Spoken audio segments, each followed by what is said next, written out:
It's time for the Rick Smith Show. Now, here is the voice of the working class, Rick Smith. And welcome, brothers, sisters, working class heroes. This is the Rick Smith Show. Thanks so much for being here today on the big program. Lots to get to, lots to talk about. Been getting a lot of flack lately.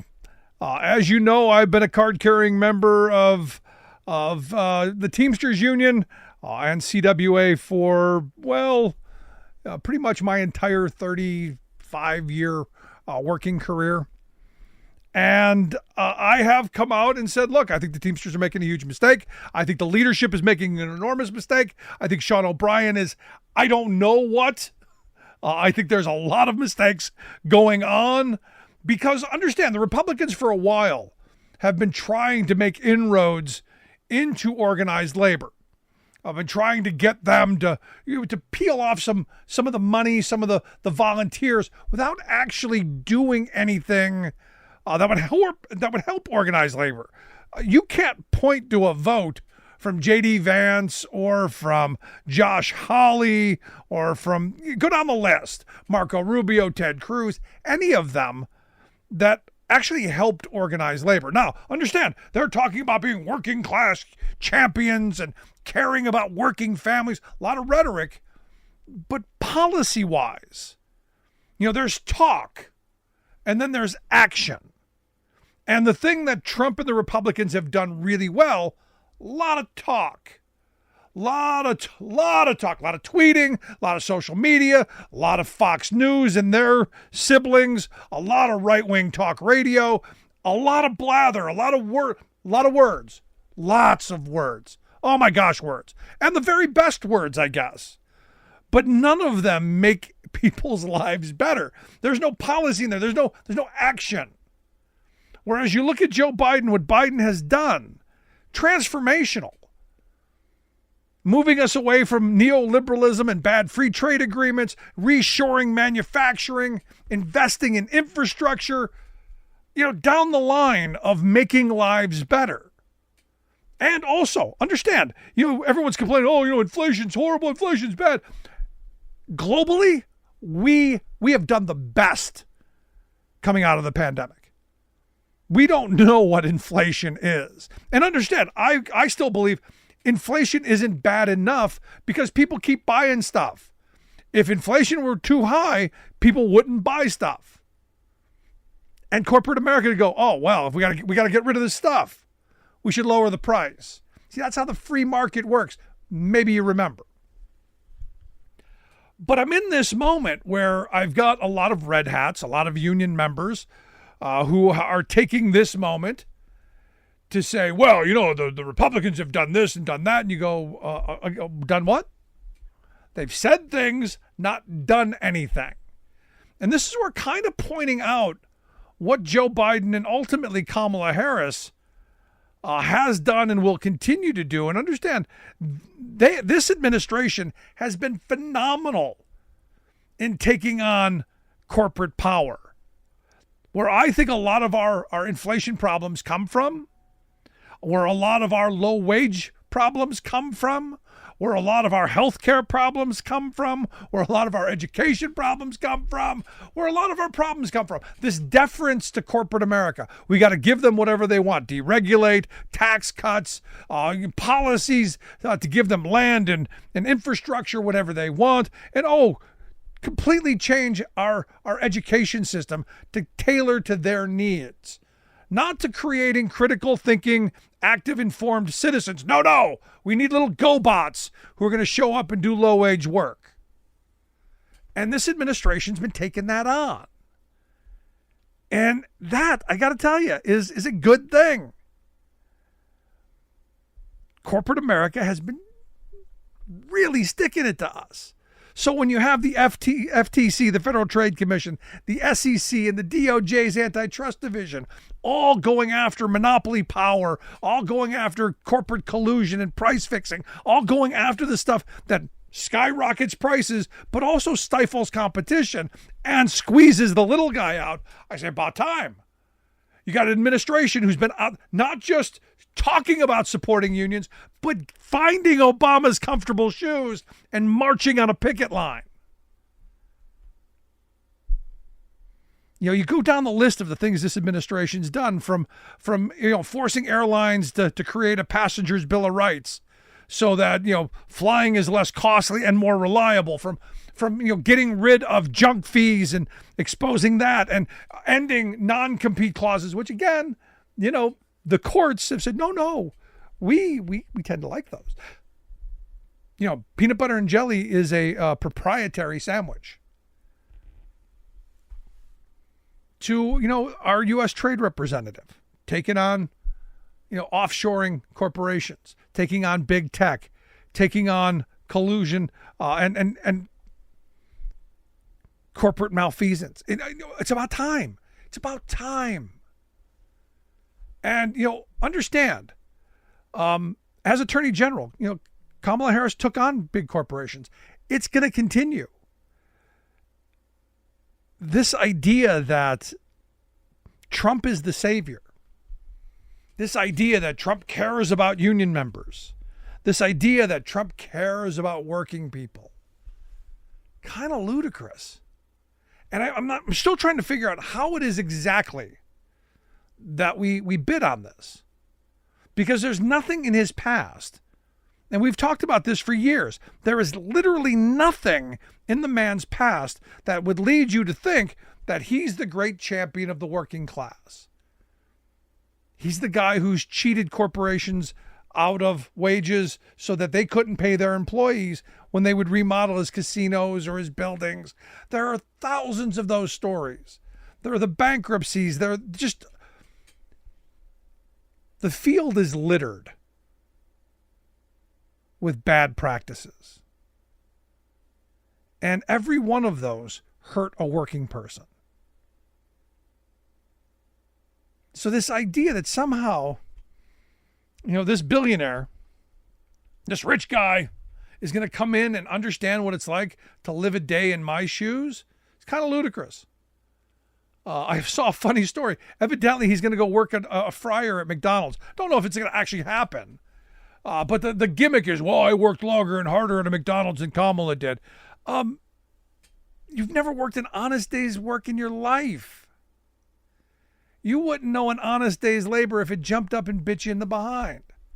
And yet, you've got millions of people who go to work every day, bust their behind. 40 hours a week, 50 hours a week, 60 hours a week. And can't make ends meet. And now, because of your Project 2025, you want to do away with overtime after 40.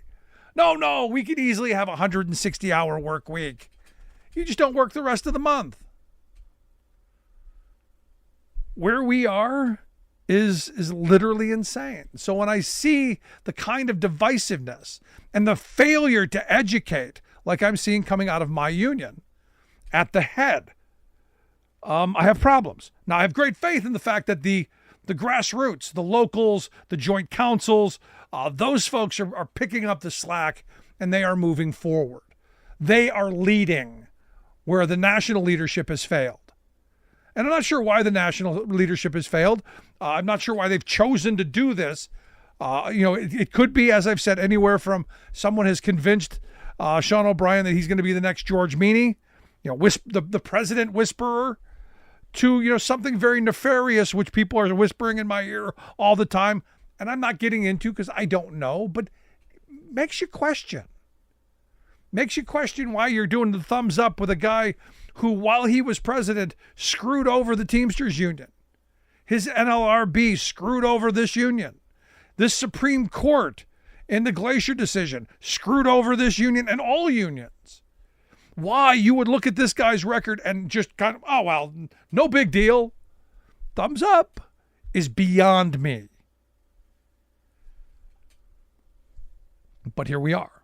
And this is a moment where members across the country are out there knocking on doors, going to parking lots, talking to people. And of course, joint councils are doing it as well, which is why when we come back, Bill Carroll, president of Teamsters Joint Council 39, he's going to be here to share some thoughts on what they're doing in Wisconsin to educate their Teamster members and union members there to get out and vote for Harris and Tim Walz. So going to take a quick break. When we come back, Bill Carroll's going to be here to share some thoughts. Back after this.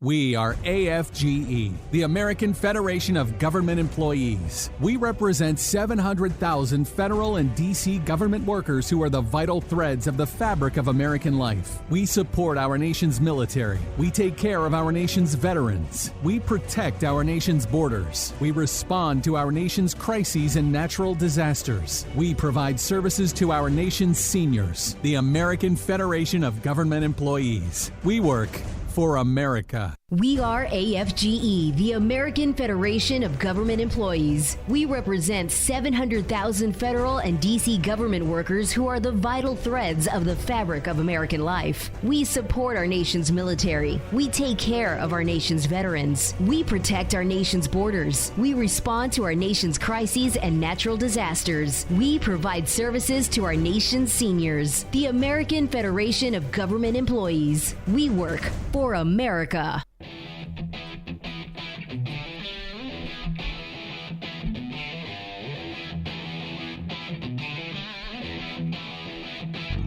Welcome back to the Rick Smith Show. Now, here is Rick Smith.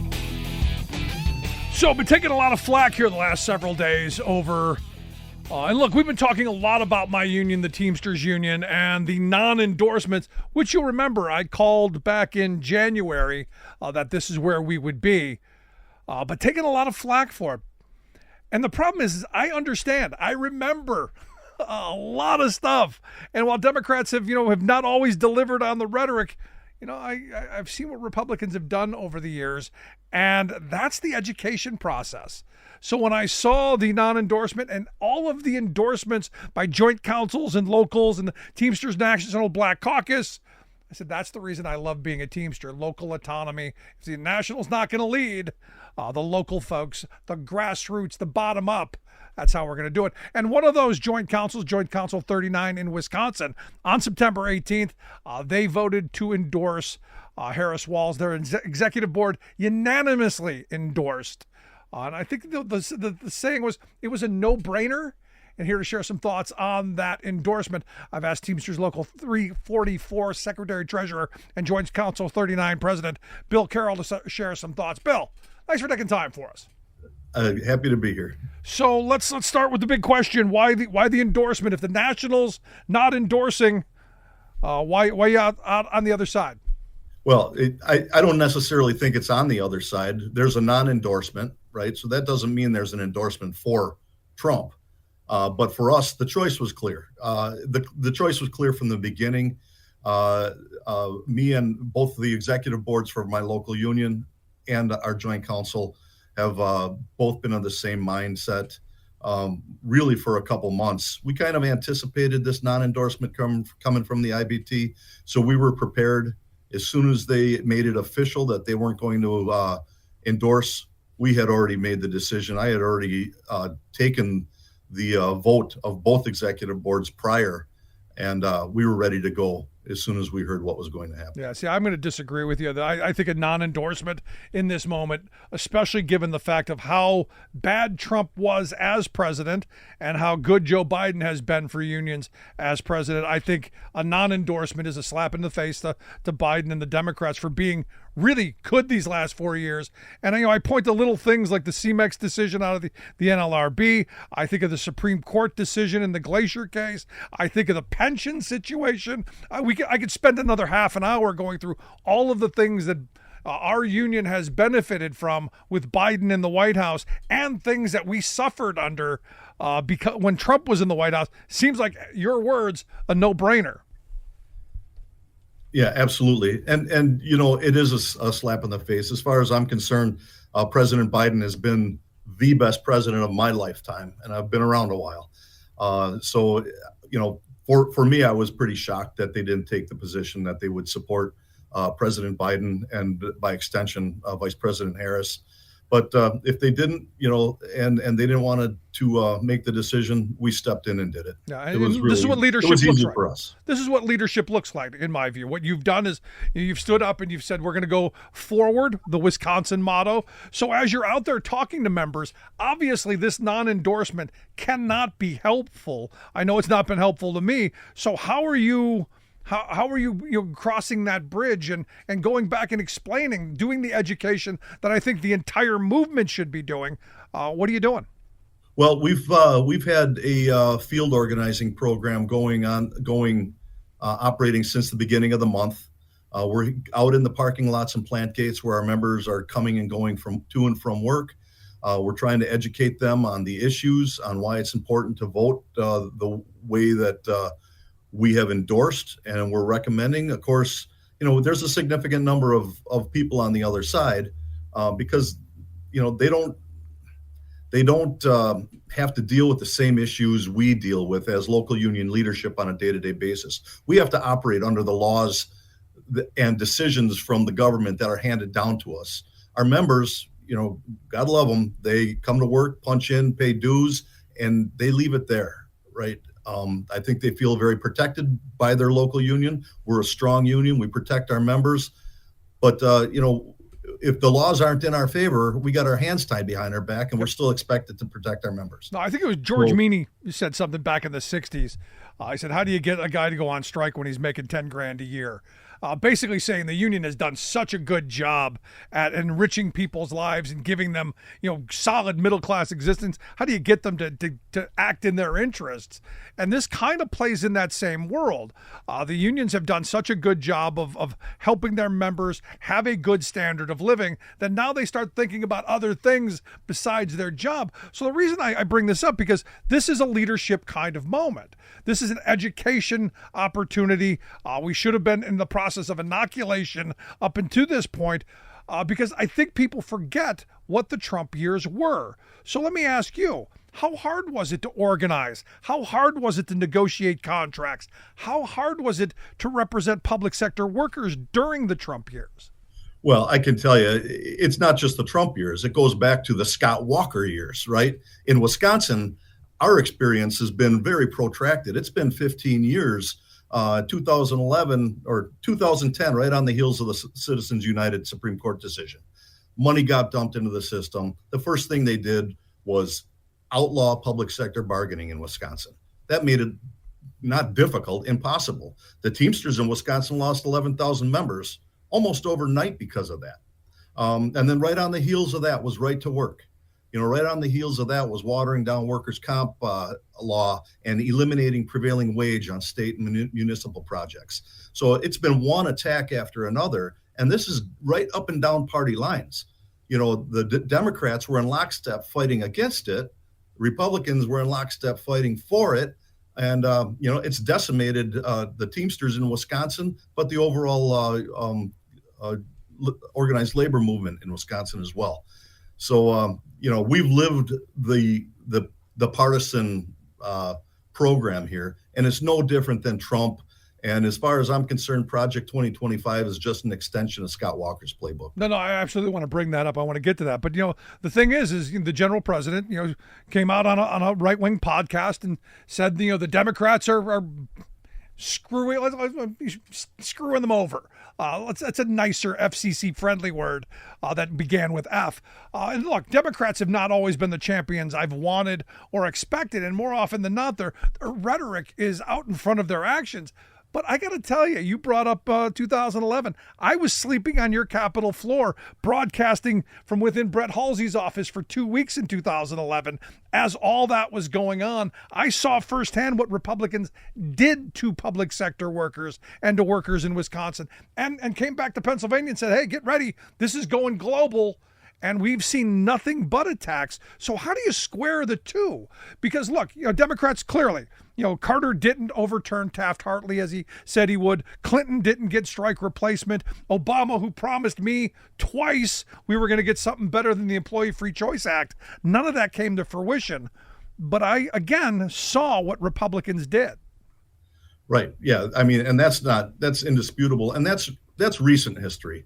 I mean, we can go back and argue what each political party was responsible for in the 70s and 60s and 50s, all the way back to Taft-Hartley, all the way back to the Wagner Act. You can weigh all that stuff. The pension issue wouldn't have been such an issue through deregulation if they wouldn't have had a big loophole in ERISA. So there's all kinds of different, nobody's blameless, but to both sides it, especially recently in the last 15 years, I just can't get myself to agree with both sidesing it. The Democrats have been very helpful to organized labor, particularly in Wisconsin. Even though they haven't had the numbers, they've had fight in them all the way through. Yeah, but you bring up trucking deregulation, something that, an industry I've spent my entire life working under and watching be decimated, from the 80s until now, companies going bankrupt and workers losing their jobs. You can't both sides that and then claim, well, it's only one side, the Democrats, because that was the kind of bipartisanship, because I remember the vote. That was the kind of bipartisanship that Sean O'Brien went to the RNC and said he wants to see. Only 13 House members voted against that legislation. So to say it was only the Democrats, there's a problem there. Right. Well, that's a both sides type of issue. But now look at the pension relief that we just had. There was one side and another side. Yep. And Vice President Harris broke that tie down party lines. So the Democrats have been our friends in recent history, and there's no reason to believe that they won't be our friends moving forward. I'm with you. So the question becomes, Sean O'Brien, what have you done for me lately? And I agree with that. All the stuff has been great. The pension reform stuff, the NLRB, General Counsel, amazing. In fact, Sean O'Brien himself said Lena Khan should stay as FTC person. All of Biden's people should be staying in place, but yet we're not endorsing them. I get, what are you going to do for me in the future? How many Republicans signed on to pass the PRO Act? I don't believe any have. And do you think Josh Hawley is going to come around? Do you think Marco Rubio, these are folks who claim to be pro-worker, J.D. Vance, do you think they're going to be on board? I don't believe that that's going to happen. I think once this election cycle's over, they're going to go right back to their wherever they go. Right. So for me, the answer to this, if labor is your issue, if you've got a union job and you've got good wages, solid benefits, retirement security, especially now since the joint employer pension funds have been shored up to ensure that people are going to get what they expect in retirement, it seems logical that the people who are telling us we're going to help expand the labor movement, grow the numbers again so more people are paying into pension funds, that kind of seems like a no-brainer, again, to use your word. Yeah, well, that's who we support. I mean, one of the things that our members that have been rather indignant over our endorsement, when they look at it as from more of a global lens and the arguments that I've heard that have been sensible, which have been few and far between, always revert back to like immigration or which bathroom you're using, something like that. When we make that endorsement decision, we look at which candidates are going to be the most favorable for organized labor and by extension, our membership, because that's our focus. That's what we work under. So that's kind of the dynamic there as far as the endorsement goes. But I can tell you, I do agree with Sean O'Brien on a couple points. The main point being that the system is messed up. The system is screwed up. What really screwed it up more than anything is there's the Citizens United decision in 2010, and we've been dealing with that wellspring of political problem and political bribery, if you will, since then. No, I'm 100% right there with you. Our Supreme Court is a major problem. And again, I come back to it kind of matters who you put in that Oval Office as who they nominate to sit on that bench. And there's the potential of maybe one or two justices being, their seats being open in the next term. So, are you talking to members about the potential of an 8-1 Supreme Court or a 7-2 Supreme Court, and what that would look like as we move, what I argue, back to the era of the Lochner age? Yeah, we really haven't talked about that specific issue, although it is very important and it's something that we probably should bring up and and talk to them about. But again, we're going to be back out on the street right after the beginning of the first of the year, because we're going to have a state Supreme Court election that we have to secure. But those are vital issues that we have to address. And again, what we're doing right now is just getting out, letting our members know who we support. We get a little bit of pushback because, obviously an organization our side is going to have some people that don't see it our way. Well, normally what we do is we circle that argument right back down to the easy question: which candidate is better for labor? Yeah. It's super easy to answer. So give me the 30-second elevator pitch, because that's all you get in the parking lot. Kind of the last line of questioning I've got for you here, because ultimately it's going to come down to what message is getting through to them and which messages you think are resonating. So what do you think it is, and give it to me. Well, again, the message is, look, we're out here in support of organized labor, your union. This is your shield. This is what the firewall that you get to enjoy as a union member. And if we have candidates that want to erode our power, that's going to translate to you guys at some point in time. So we make our decision based on what's best for organized labor. It's very clear. Once again, it's a no-brainer. And that's really the pitch to our people, that look, you want to enjoy what you have right now. You got to think long and hard about the candidate that supports your union, and by extension you and your coworkers. And I got to imagine that everyone on their phone, every one of your people on the streets have on their phone, Donald Trump and Elon Musk waxing poetic about firing striking workers. Oh yeah, that all came down the chute too, and it's rather alarming, especially when they're chuckling about it and they think it's funny that people that are fighting for a better life for themselves and their fellow coworkers, that they get to cut them and fire them. I think it's rather pathetic, and it's really strange that they would take that approach. Yeah, and as I said, look, I thought the International, the second that came out, O'Brien came out with a nice, strong statement, but the statement should have said, "Sorry, Donald, you just screwed yourself. We're endorsing Harris." That should have been, in my view. But again, I'm not the Teamsters president. They'll decide that in 26 again. But Bill, I appreciate you taking some time for us. Keep up the great work. Get out there, knock on those doors, get in those parking lots, and let's see what happens in November. Okay, thanks, Rick. Thanks for putting me on today. Anytime. Appreciate the time. Bill Carroll, president of the Teamsters Joint Council 39 out there in Wisconsin. Want to hear your thoughts. Is there two sides? Do Republicans not despise organized labor? Is their record just, not a big deal? I want to hear your thoughts. Rick at thericksmithshow.com. Right back after this. Stick around.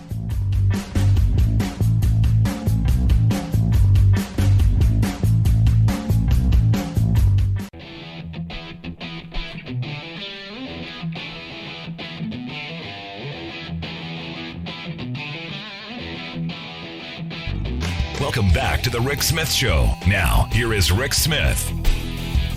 So as we were talking about with Bill Carroll, president of Joint Council 39 of the Teamsters there in Wisconsin, it's one thing to hear the Democrats' rhetoric. We're going to get things done. We're 100% behind these pro-worker policies. We're going to get paid family medical leave. We're going to have strike replacement. We're going to undo Taft-Hartley. We're going to pass the employee free choice. All of these promises made by politicians. And understand, the political realities are much different than the campaign rhetoric. And you could say, well, the rhetoric hasn't met their actions, so they haven't lived up to their promises, which is completely fair.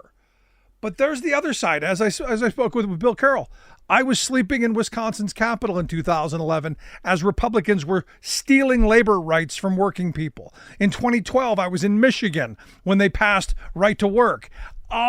These are Republicans doing things. So words one thing, doing completely another.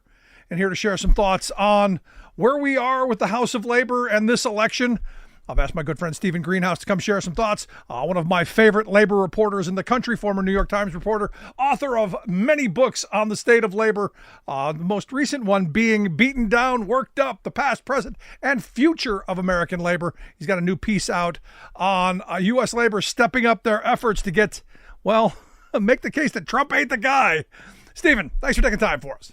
Okay, good to be here, Rick. Always good to be here. Just following up on what you just said, I know that many union members, many workers are frustrated when a Democrat says, I'm going to raise the minimum wage, or I'm going to pass the Employee Free Choice Act to make it easier to unionize, or I'm going to, get the Protecting the Right to Organize Act.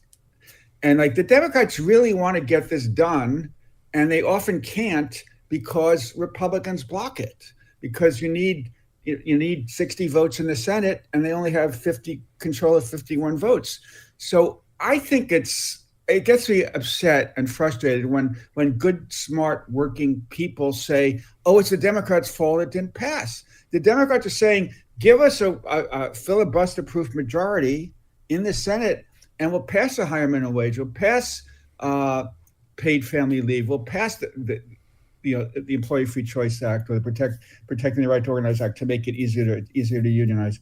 And politicians make promises, kind of saying, if I controlled Congress, I would deliver on this. And they don't say, I support paid family leave, but only if I somehow get a filibuster-proof majority. But like, they're kind of laying out what they stand for, and that the Republicans aren't saying they support the Protecting the Right to Organize Act because they want to weaken unions. And so it's important that the Democrats say, I want a higher minimum wage. The Republicans oppose a higher minimum wage. The Democrats want people to get 12 weeks paid family leave, and the Republicans are against that. The Democrats want laws that will make it easier to unionize. The Republicans are against that. So they don't always deliver, but it's like not their fault. No, I'm perfectly in agreement with you, and I understand this. Yeah. But it's also the fact that we don't see enough of a pushback. I mean, when perfect example, when Bill Clinton pushed for strike replacement, which is the only reason I voted for him in '92. We were going to get a strike replacement bill. It's going to help us organize and get better contracts and all of that stuff. And it got filibustered by Bob Dole. It died. It never came back up again. Whereas, there are some, people would say that should have been something that just kept coming up and kept banging it out, as Republicans would do, because this is one of those things that I give Republicans credit for. They're willing to fight losing fights just for the message. Because they don't care if government works or not, but it's that message that they're willing to fight for, and the feeling that they're fighting for something. And I think, especially, people who aren't politically ideological on either side are saying, I just don't see enough of a fight.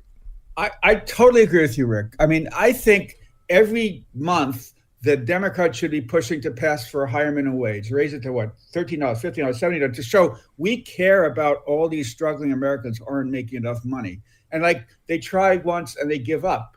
And I think it's important to they should be pushing every month or two for paid family and medical leave, which would be such a boon for such a great thing for so many Americans. Yeah.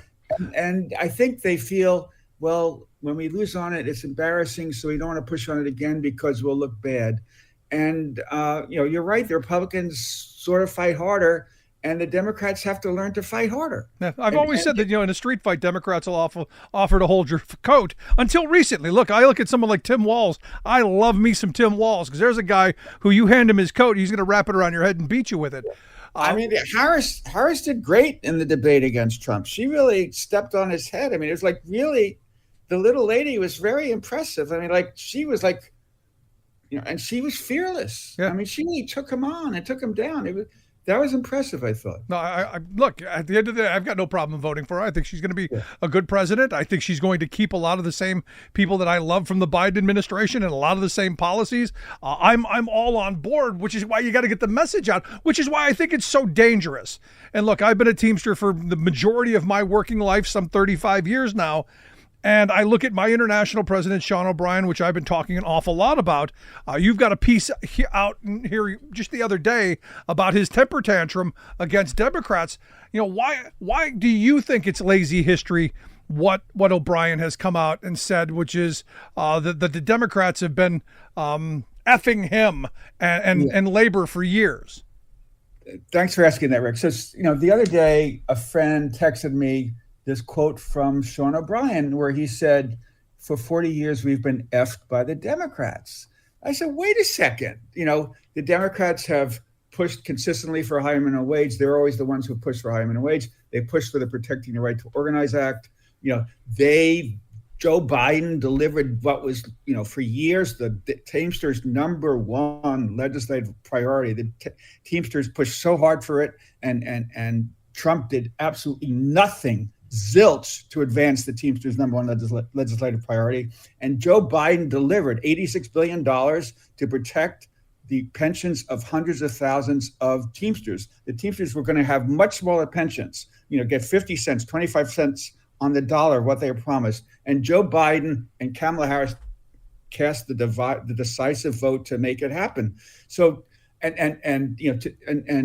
say that the Democrats have effed us over for 40 years when they really moved heaven and earth to deliver your #1 priority, what is Sean O'Brien thinking? And it's like he suffers from amnesia.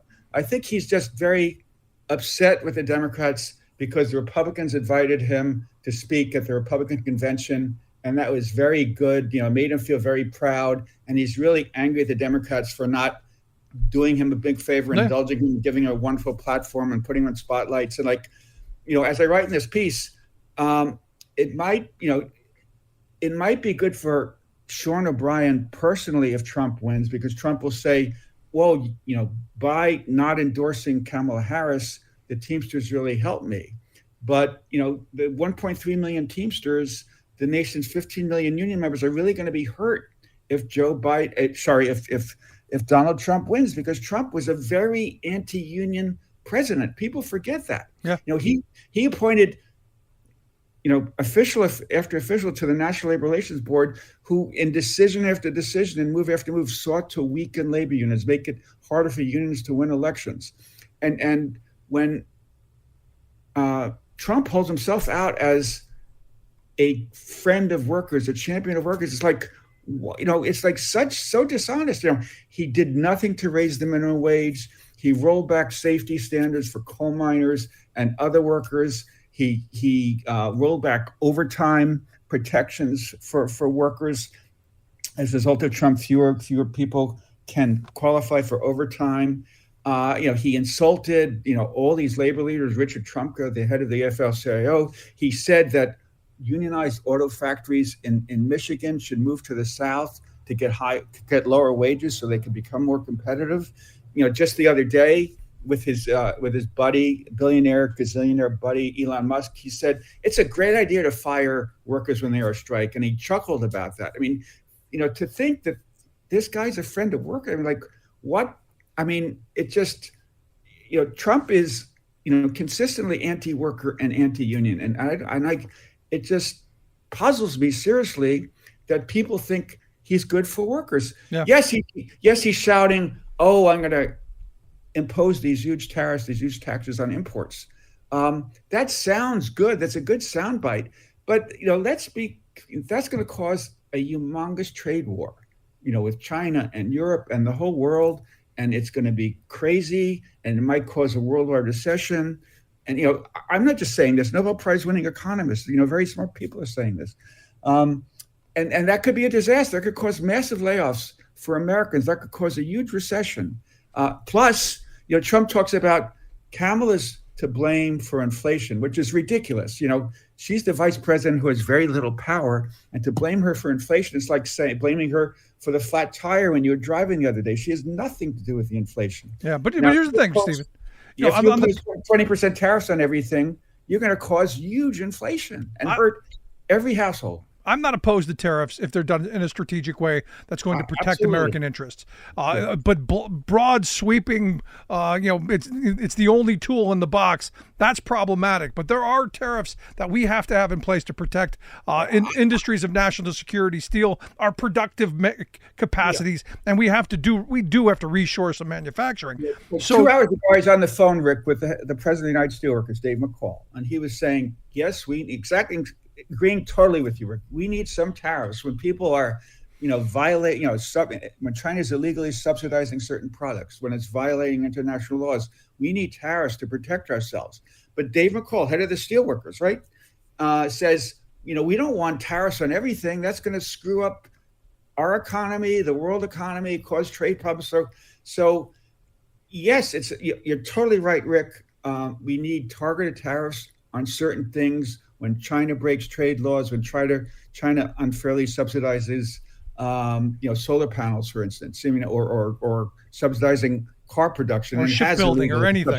Car production, yeah, absolutely. And I didn't want to go in this direction, but I just wanted to make sure that because I've been saying I'm in favor of tariffs if we use them strategically, and this is why having people who believe in government, understand government, and want smart policy are important. And I don't think Trump's that guy. But I go back to the question that you ask, you pose in your piece about O'Brien's temper tantrum, because if O'Brien gets what it appears I think he wants, which is a Trump victory, I've said best case scenario, he thinks someone's convinced him he's going to be George Meany of this generation. He's going to be the labor whisperer for Trump, which I'm not sure how that's going to work out.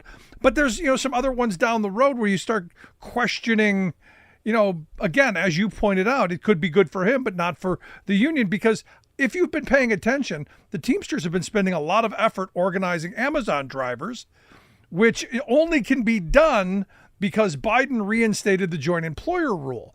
When Trump comes back into office, if he wins, I gotta assume he will do as he did the last time and overturn that decision, which quashes all of that organizing. That's a great point, Rick. And I was meaning to make it, but you beat me to the punch because you're so smart. But you're right. I mean, so one of the crazy things about Sean O'Brien when he says the Democrats have effed us, Biden's appointees to the National Labor Relations Board, are moving right now to make it far easier to unionize Amazon truck drivers. And that's like the number one organizing goal right now. The number one campaign of the Teamsters right now is to organize Amazon drivers. And without the help of Biden's NLRB, they wouldn't get to first base. So Biden's appointed many pro-worker, pro-labor people to the NLRB, and they're doing, exactly what the Teamsters need to win big time at Amazon. And, by saying Amazon is a joint employer with all these Amazon has set up all these contractors that drive trucks saying Amazon, with all these drivers and delivery people wearing uniforms saying Amazon. And Amazon says, oh, they're a different company. We have nothing to do with that. And the NLRB is calling them out. Calling out their bull and saying, you're joint employers, you pull the strings on them, and that, and saying that the joint employers makes it infinitely easier to unionize them. And you're totally right, Rick. If Trump wins, he's going to appoint people who in a nanosecond, in 3.5 seconds, are going to say, no, they're not joint employers, and it's going to make it much harder for the Teamsters to win there. And so it's just crazy for O'Brien to say, it's the Democrats who have effed us up, when it's the Republicans who oppose all this pro-labor legislation, oppose a higher minimum wage, Donald Trump supports a national right to work law, which if it is enacted will greatly weaken, the Teamsters Union, the Steelworkers Union, the Oil Workers Union. Yeah. It's like Trump is seriously anti-union. And he talks a good ball game, but he's very anti-worker. And I think people should really, what did Trump just say the other day? He said the work that auto workers do is child work. Children could do it. That at the Mercedes-Benz plant, he said, "Oh, the work is so easy. It's just assembly work." What an insult to people who bust their backs and sometimes risk their lives doing serious work. I mean, again, another guy who's never done an honest day's labor, which again brings me back to this question. Then what is it that you think Sean O'Brien's getting out of this? I've heard, like I said, the most generous I can be is that he really believes wholeheartedly that he can sway Donald Trump. He seemed to believe that he was able to sway Josh Hawley away from right to work. He seemed to believe that he was able to move J.D. Vance on some issues. He seems to have this self-image that this self-confidence or self-esteem that he's the great negotiator and he's gonna move people. That's the most gracious. What do you think it can be? I mean, I've been critical of Sean O'Brien. I think in the UPS contract, he did a great job, and we should give him credit for that. I mean, he really mobilized the troops to threaten a strike, and he really had people mobilized, and they got a great contract. Or maybe he's done some very good things. I agree. When he's kissing up to Trump like this, it's like, I wonder, what is his game? it's not at all clear what his game is. It's clear that if Trump wins, that's going to be very bad for the nation's 1.3 million Teamsters and other workers. But I think there are two things that are causing O'Brien to kiss up to Trump. One, I think he's a sizable ego, and he was upset that he wasn't invited to speak at the Democratic convention. And I think he's also upset that he's gotten so much criticism from the Democrats because he spoke at the Republican convention. He's often complimented Trump. He's complimented Josh Hawley, who has a 0% pro-labor voting record in Congress. And so I think one thing is just his feelings have been hurt by the Democrats because his ego is bruised. Got it. And the second thing is, as you were saying, Rick, I think he wants to be Trump's labor guy. That all these other big unions have endorsed Harris, but he's the one big union that hasn't, and kind of has quietly or not so quietly remained in Trump's camp. So if Trump wins, O'Brien will feel I'm the kingmaker. I could call in my debt somehow with Donald Trump. But anyone who's worked for Trump will say, he often turns on you and stomps on your head and fires you and insults you and says you're an idiot, and maybe says you should be prosecuted. So yeah, there's a long line of those people. O'Brien, he called for executing the former head of the Joint Chiefs of Staff. It's like, whoa, No, but here's where my thought was. The second that tape came out of Trump and Musk waxing poetic about firing striking workers, that should have been the moment that Sean O'Brien came out and said, "Bridge too far. This is the red line. This is the line in the sand. This is no can do. We are now endorsing Harris because you've committed the cardinal sin, the right to strike. That is, that's the lowest level you can get." If you cross that line, it's over. Yeah. And I think, Sean O'Brien, wants to be a good, strong, tough leader. So I think he kind of, he saw that there was a poll that showed a majority of Teamsters back Trump over Harris. So I think he didn't want to, he became a follower. Yeah, he not a leader. Not the one who said, I can't defy what the members want. But, a lot of Americans support Trump, even though Trump, will be bad for them, on a lot of economic things, Trump is not into raising workers' wages. It's not something he's really into. You've never heard him really talk about that. So people have to realize that Trump is not a pro-worker guy, and they shouldn't, he's a very, he's a very effective speaker. He's kind of a Pied Piper, but he's I'm sorry to say, I don't think he's going to help the nation's workers. I don't think he's going to help the nation's unions. And Sean O'Brien, as a leader of one of the nation's most important unions, should say, I as a leader, I'm going to urge explain to my members that this guy is not good for us, and he's going to rally the union's executive board to say, we're going to endorse Harris because, she's not perfect. We might have a few problems with her, but she will be better for the nation's workers and the nation's unions. She supports all these pro-worker things that Trump won't begin to support. She was the deciding vote on whether the multi-employer pension fund got saved. That's all I needed to know in that moment. Whereas we lived through the Trump years, and it's good to have historic amnesia. It's good to be historically lazy, but the reality is what it is. We lived through 4 years of Donald Trump. I know what 4 more will be. Stephen, as always, great work over at the American Prospect at the Garden. Keep it up. Look forward to having you back again real soon. Thank you, Rick. Okay. Our good friend Stephen Greenhouse. Make sure you check out his work, the American Prospect and the Guardian. We'll get links out on social media. You can take a look at his great work. I want to hear your thoughts. Do you think this is going to swing the election? I've got friends who think this non-endorsement could put Trump over the top. I want to hear your thoughts. Email me, rick@thericksmithshow.com. Right back.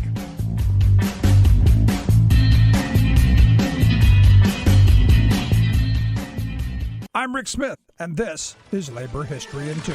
On this day in labor history, the year was 1987. That was the day that more than 100,000 people gathered in Paris to stand up against poverty and hunger. The gathering was inspired by Father Joseph Racinski, a French Catholic priest. He founded the All Together in Dignity Fourth World Movement, dedicated to addressing poverty. That day unveiled a commemorative stone to honor the victims of extreme poverty. The stone bears an image of two people, arms outstretched, releasing a bird into the sky. The stone's inscription read, "On this day, defenders of human and civil rights from every continent gathered here. They paid homage to the victims of hunger, ignorance, and violence. They affirmed their conviction that human misery is not inevitable. They pledged their solidarity with all people who, throughout the world, strive to end extreme poverty." The site they chose to place the stone was significant.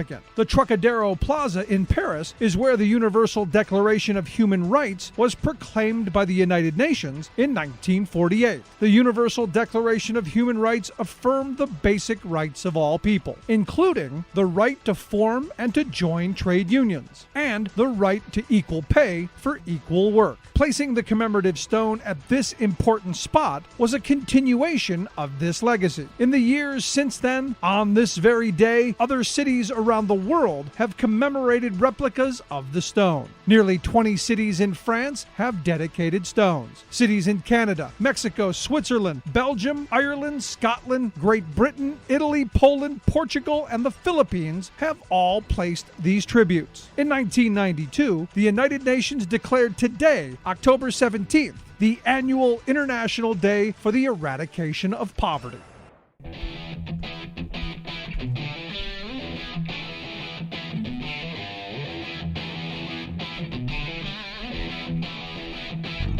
Welcome back to the Rick Smith Show. Now, here is Rick Smith.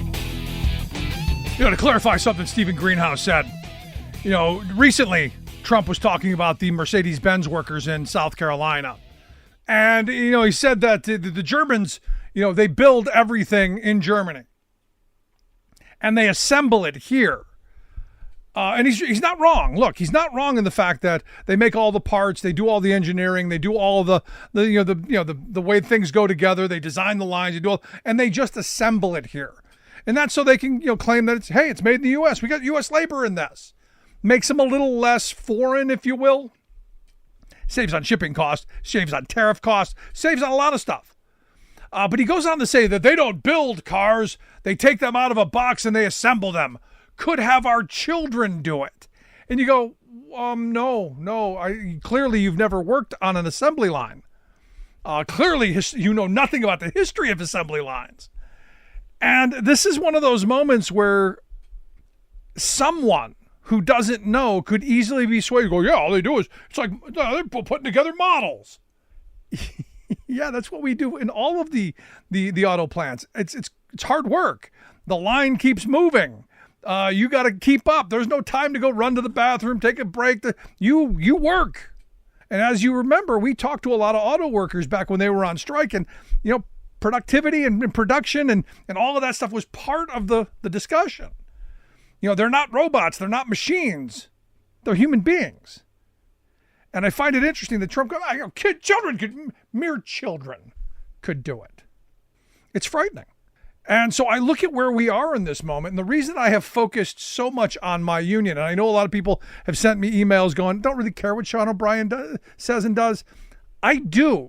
Because understand, the Democrats' path to victory comes in Pennsylvania, Wisconsin, Michigan. 3 states that have still, to this day, pretty sizable Teamster memberships. And that if you don't have that membership mobilized and moving in a direction of, hey, our jobs matter, or just go vote your conscience. We're not going to try and educate and inoculate. We're just going to leave you up to your own devices.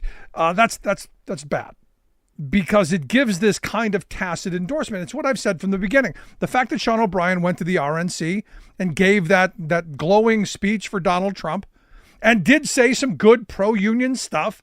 Nobody remembers that. They remember he was there. Understand what conventions are. They're events, they're political theater to get the candidate elected. They're not ego-driven TED Talks. And somehow someone convinced, I think, Sean O'Brien that, he could do both. He could be the first person in the history of conventions to go to both.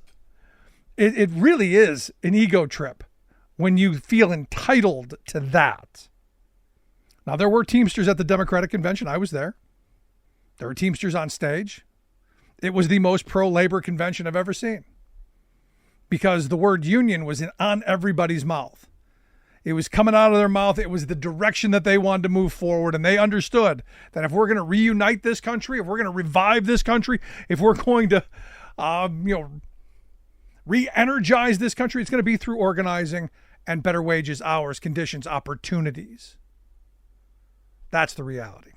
Want to hear your thoughts? Email me, rick@thericksmithshow.com. Any questions, comments, something on your mind? I want to know. Going to take a quick break. Right back at...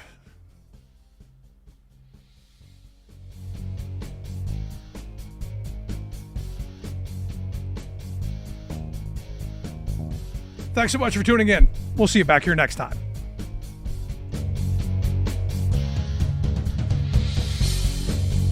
You've been listening to The Rick Smith Show. Email Rick at rick@thericksmithshow.com.